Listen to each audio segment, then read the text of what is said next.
श्री हरिवंश श्री हरिवंश।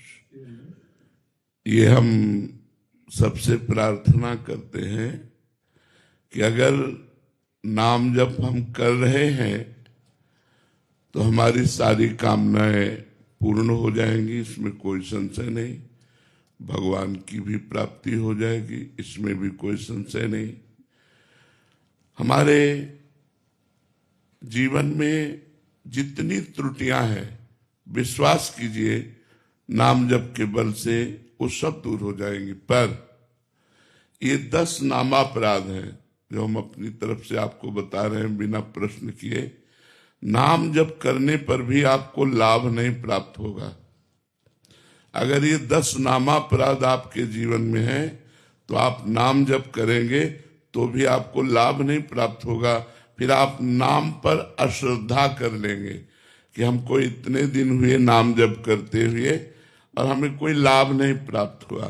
तो हमारी प्रार्थना है कि नाम जप थोड़ा भी हो लेकिन इन 10 नामापराध से बच करके हो।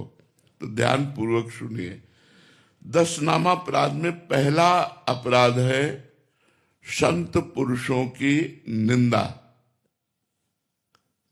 सबसे पहला अपराध है, क्योंकि नामदाता कोई न कोई संत सदगुरु ही होते हैं जिनसे हमें नाम मिला। जैसे आप राधा नाम जप करते हैं तो आपने किसी संत के मुख से सुना कि राधा नाम, आप राम नाम जप करते हैं, आप शिव नाम जप करते हैं, आप कृष्ण नाम जप करते हैं तो किसी न किसी संत से सुना।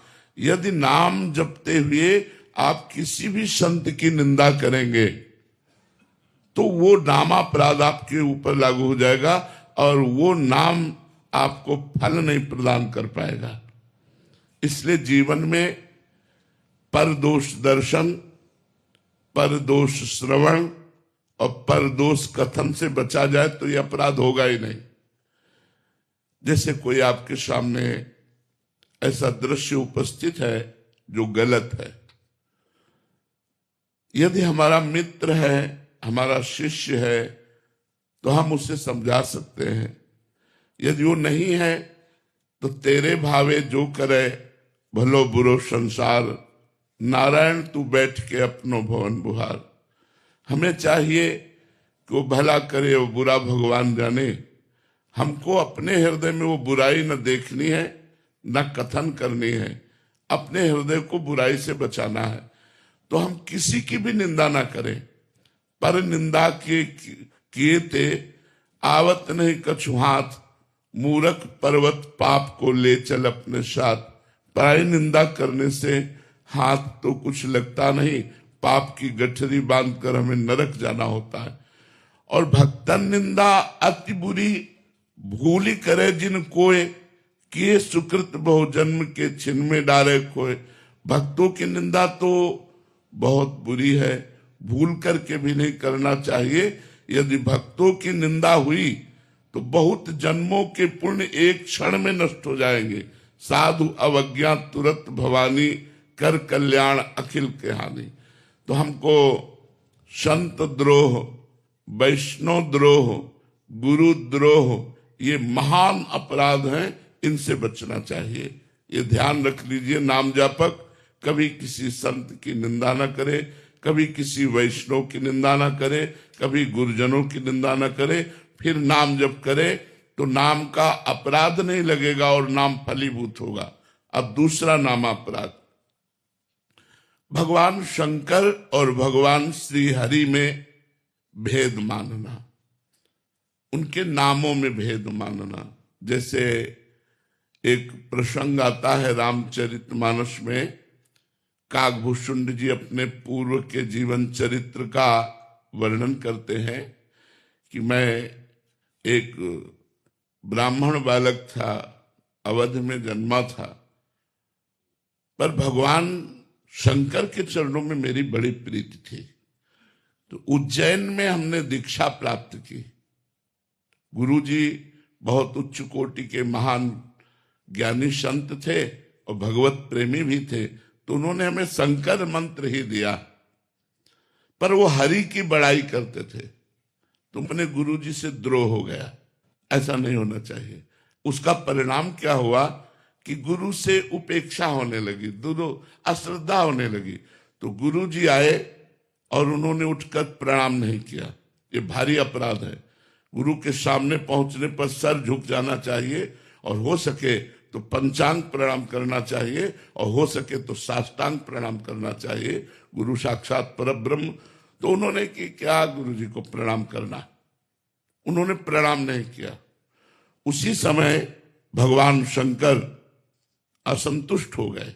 जिनका वो अनन्य था, जिनका मंत्र जप करता था, उन्होंने ही आकाशवाणी हुई कि अरे दुष्ट, अजगर के जैसा बैठा रहा, तेरे गुरुदेव पधारे और तो उठ करके प्रणाम नहीं किया।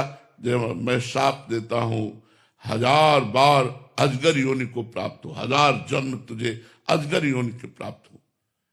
अब तो गुरुजी ने जब ये आकाशवाणी सुनी तो करुणा से विकल हो गए कि ये बेचारा ज्ञानी जीव कितना भारी कष्ट प्राप्त करेगा।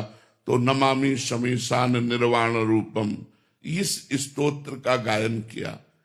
जब गुरुजी ने हृदय भरकर भगवान शिव की प्रार्थना की तो भगवान शिव प्रसन्न हो गए और कहा, तेरे गुरु की करुणा देख करके साप तो दिया वो अमोघ है, पर तेरा जो जन्म मरण होगा बहुत जल्दी जल्दी हो जाएगा, और जन्म मरण में जो दुख होता है वो तुझे नहीं होगा, और मेरे प्रताप से अब अविचल राम भक्ति तेरे हृदय में जागृत होगी।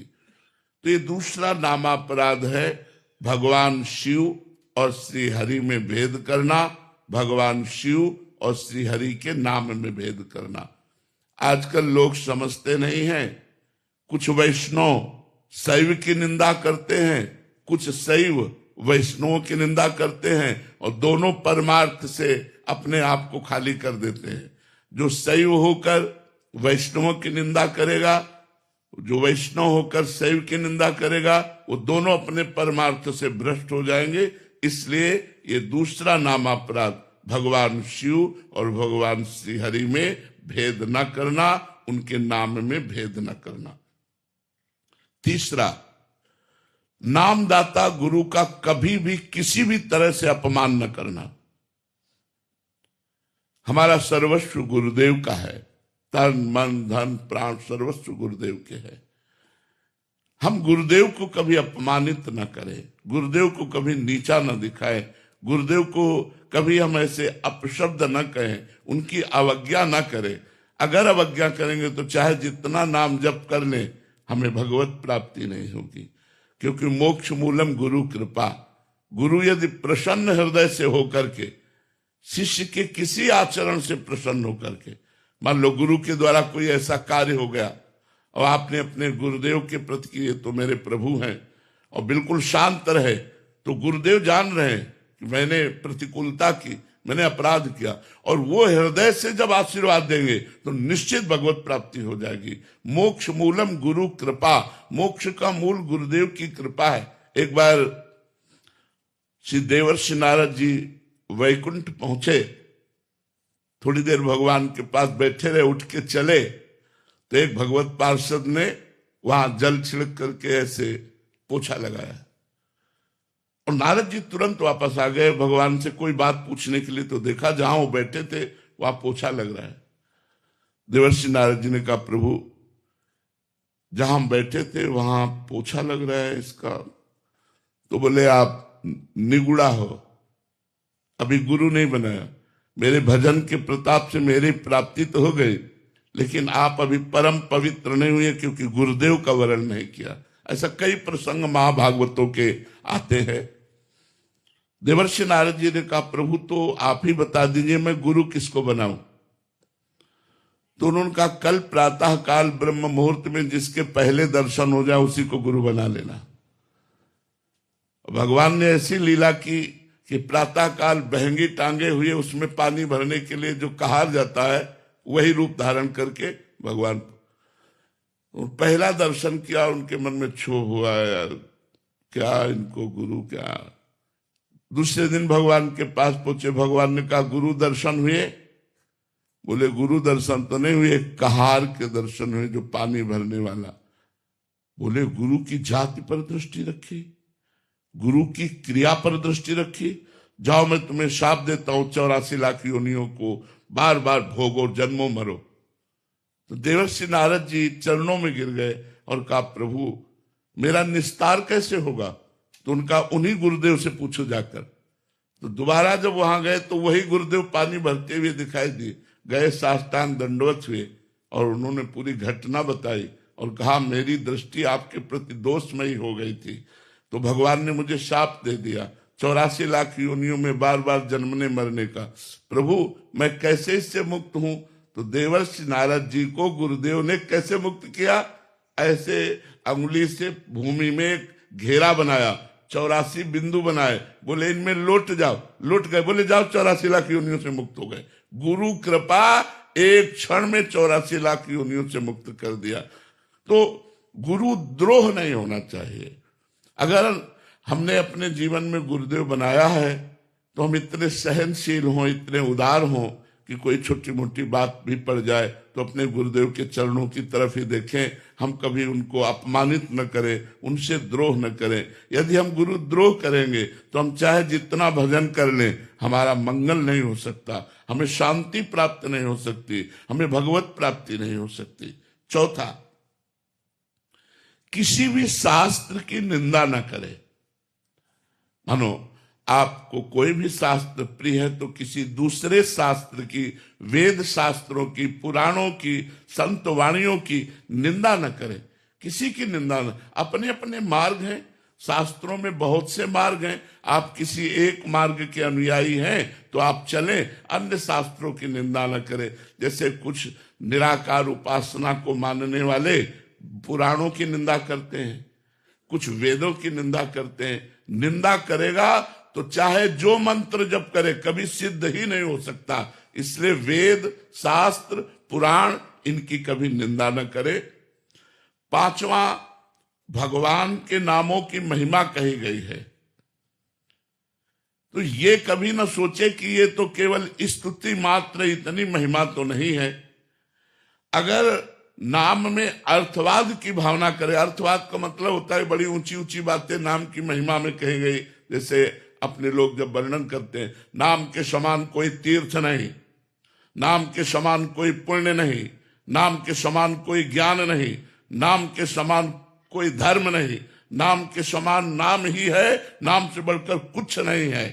अब उसे यह न समझे कि एक नाम लेने मात्र से त्रिभुवन का कल्याण हो सकता है, ऐसा वर्णन। तो ये न समझे कि यार ये स्तुति मात्र है, अर्थवाद मात्र है। ऐसा समझना नाम का पांचवा अपराध है, नामापराध है। छठा, भगवान के नाम से पापों का नाश होता है। सुना आपने? अब सुबह से पाप करना शुरू किया शाम तक, और शाम के बोले राम राम राम राम, कृष्ण कृष्ण कृष्ण, राधा राधा राधा, बोले पाप तो नष्ट ही हो जाते हैं। तो कह रहे हैं इस प्रकार से नाम के बल से पाप करने वाला वो छठे नामापराध को प्राप्त होता है, उसका पाप नष्ट नहीं होगा, वो नरक को जाएगा। नाम के बल से पाप नहीं करना। हमसे पाप हो गए तो नाम सब पापों का नाश कर देगा, पक्की बात है। लेकिन ये सोचकर कि ये मैं पाप करूंगा और शाम के नाम जप कर लूंगा तो मेरा पाप नष्ट हो जाएगा, तो नाम के बल से पाप करना ये छठा नामापराध है।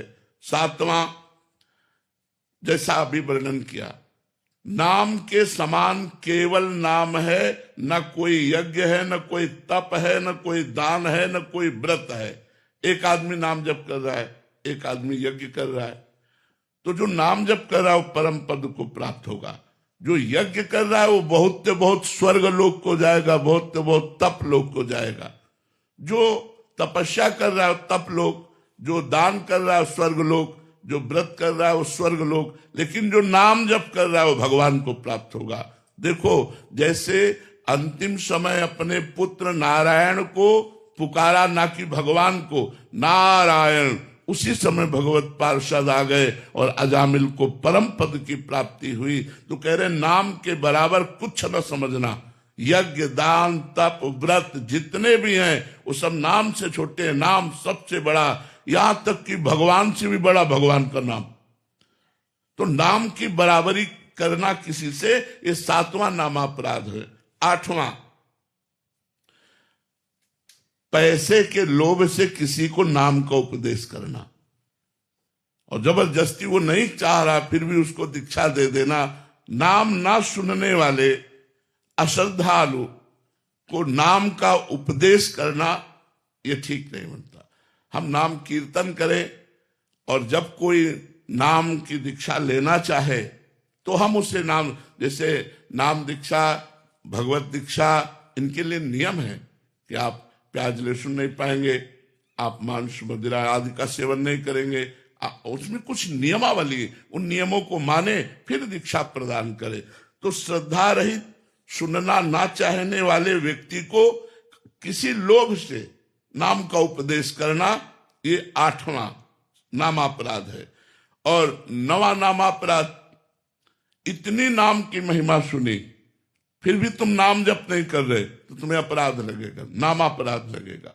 जब इतनी नाम की महिमा भगवान ने कृपा करके संतों से सुनाई तो आपको नाम जप का नियम ले लेना चाहिए कि आज से 11 माला जपूंगा, आज से इतना नाम जप करूंगा, उसका नियम ले लेना चाहिए। अगर नियम नहीं लेते, नाम जप नहीं करते तो आप अपना पतन करते हैं, आपके ऊपर 9वां नाम अपराध लागू हो जाएगा। और 10वां, नाम की महिमा सुनकर, सत्संग सुनकर भी अहंकार का त्याग न करना। मेरा ये पद, मेरा ये, मैं और मेरे के फेर में फंसकर विषय भोगों में आसक्त होकर भगवान के नाम का आश्रय न लेना, ये 10वां नामापराध है। यदि हम नाम जापक इन 10 नामापराधों से बच जाए तो बहुत जल्दी नाम फलीभूत हो जाए और हमारे सारे पाप नष्ट करके, सारी कामनाओं को शांत करके भगवत प्राप्ति करा दे। अगर अब इन 10 नामापराधों से कोई नामापराध हमसे बन जाए तो क्या करें? तो इसमें लिखा हुआ, नामापराध युक्ता नाम नामान्येव हरन्त्यघम अविश्रांत प्रयुक्तानि तान्येवार्थ काराणि च। अगर नामापराध बन भी जाए तो हाथ जोड़कर भगवान से प्रार्थना करे और खूब नाम कीर्तन करे तो उससे नाम का अपराध भी जो है वो नष्ट हो जाता है कि प्रभु आगे से मैं कोई नामापराध नहीं करूंगा।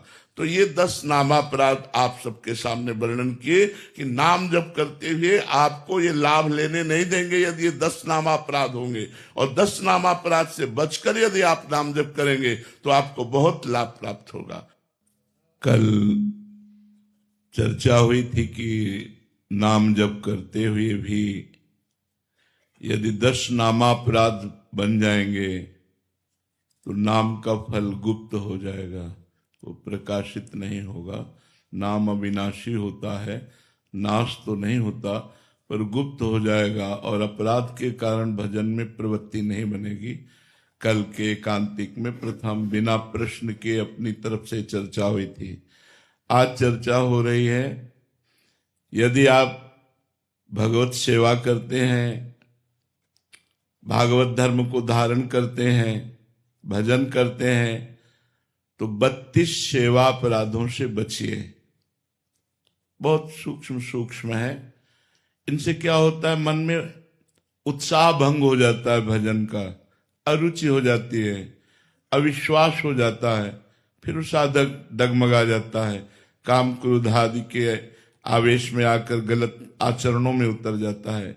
यदि हम 10 नामापराध और 32 सेवा अपराध से बचकर श्री भगवान के शरणागत होकर भजन करें तो हमें एक नवीन उत्साह होता है भजन का, आज इतना कि आज और करें।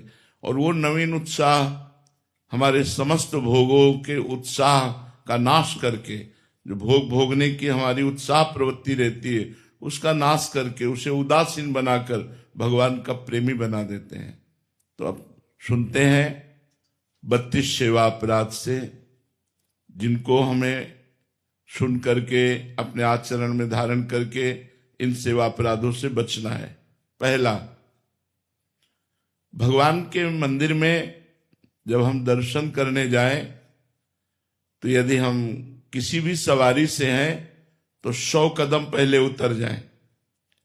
ये नहीं कि सीढ़ी तक हम कार में, यदि अस्वस्थ हैं, आपके पैर खराब हैं तब तो कोई बात नहीं है। यदि आपके पैर ठीक हैं तो 100 कदम कम से कम मंदिर से दूर उतर जाएं गाड़ी से, और वहीं से नमन करें और पादुका उतार दें अपनी, नंगे पैर वहां जाएं। अगर आप मंदिर में चढ़ते हैं पादुका पहन करके और कहीं प्रभु के आंगन तक पहुंच जाते हैं तो ये पहला अपराध सेवा का बन जाएगा। सवारी पर चढ़कर पैरों में पादुका पहनकर भगवत दर्शन के लिए जाना, ये सेवा अपराध है। भक्ति एक विशुद्ध समर्पण का भाव है। भरत जी महाराज जब चित्रकूट में पहुंचे तो अत्यंत सुकुमार श्री चरण भरत जी के पैदल चल रहे थे, तो छाले पड़ गए थे चरणों में। ये देख करके वशिष्ठ जी ने कहा, भरत, ये बड़े बड़े राजवाहन चल रहे हैं, आप घुड़सवारी कर लीजिए, आप रथ में बैठ लीजिए, आपके चरणों की हालत क्या हो, या पादुका पहन लीजिए।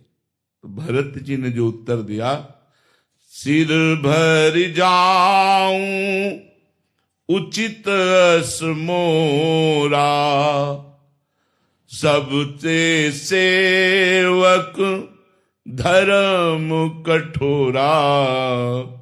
प्रभु,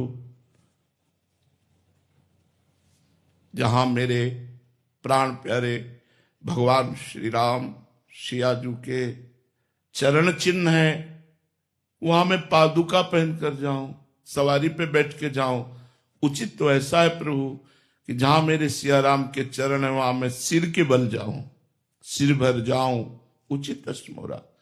मैं अपने स्वामी के दर्शन करने जा रहा हूं, चल नहीं पा रहा हूं, लेकिन मुझे सिर के बल जाना चाहिए, चरणों से नहीं, क्योंकि चरण चिन्ह मेरे स्वामी के बने हुए हैं। भक्ति एक विशिष्ट भाव है जो भगवान को भी अधीन कर लेती है। इसीलिए भक्त, उपासक, वैष्णव, भजनानंदी को चाहिए कि अपने प्रभु के श्री विग्रह के दर्शन करने के लिए जब हम मंदिर में जाएं तो कम से कम 100 कदम पहले उतर जाएं और नंगे पैर जाएं। अगर आप सवारी में चढ़कर जाते हैं, जूता पहनकर मंदिर के ऊपर चढ़ते हैं, तो ये पहला सेवा अपराध आपका बन जाएगा। दूसरा, भगवान के उत्सवों को मनाएं। हमारे सनातन धर्म में उत्सवों का बड़ा महत्व है, उससे कृपा की प्राप्ति होती है। जैसे रथ यात्रा है, जन्माष्टमी है, राधाष्टमी है, रामनवमी है, ये जो हमारे उत्सव हैं आराध्य देवों के, इसमें ये नहीं देखना चाहिए कि मैं कृष्णोपासक हूं तो रामनवमी क्यों मनाऊं, मैं रामोपासक हूं तो जन्माष्टमी क्यों मनाऊं। ऐसा भेद नहीं है। हम आनंदित होकर के जब कभी भगवान शिव के उत्साहपूर्ण उत्सव आते हैं, महाशिवरात्रि आदि, माता भगवती अंबाजी के नौ दुर्गा आदि, तो हम उत्सव मनाएं। सनातन धर्मावलंबी इन उत्सवों की अवहेलना न करें। उत्सव न मनाना एक अपराध है। हम 4 लोग मिलकर के रात भर नाम कीर्तन करें तो हमारी कृष्ण जन्माष्टमी हो गई, भगवत कथा सुने रात में।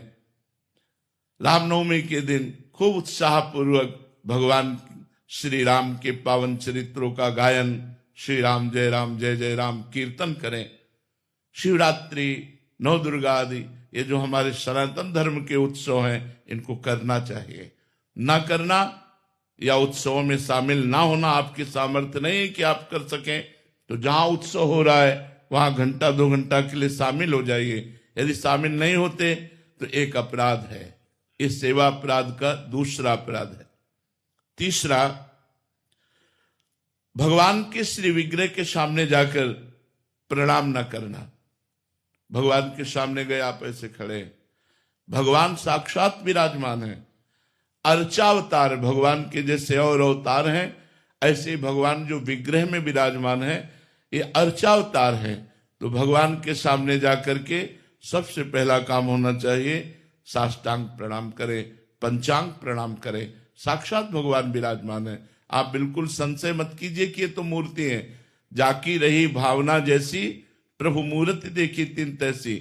अगर आप भावना करेंगे मूर्ति है तो मूर्ति है, नहीं तो साक्षात बिहारी जी विराजमान है, किसी मूर्तिकार की